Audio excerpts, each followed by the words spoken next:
বাড়ি যাইবে না? হ্যাঁ জামু। তাহলে একটু সাজগোজ করো, লোকে দেখবো। কি দিয়া সাজুন? এইবার কিছুই তো দিলা না। কেমনে দেমু?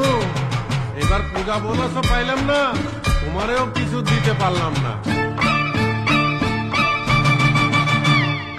চাই না আমার রেশমি চুড়ি, চাই না আমার শাড়ি, ঢাকের বাজনা বাজে এবার যাবো পুজো বাড়ি। ও দেখতে যাবো মাকে আমার, সাজে কি দরকার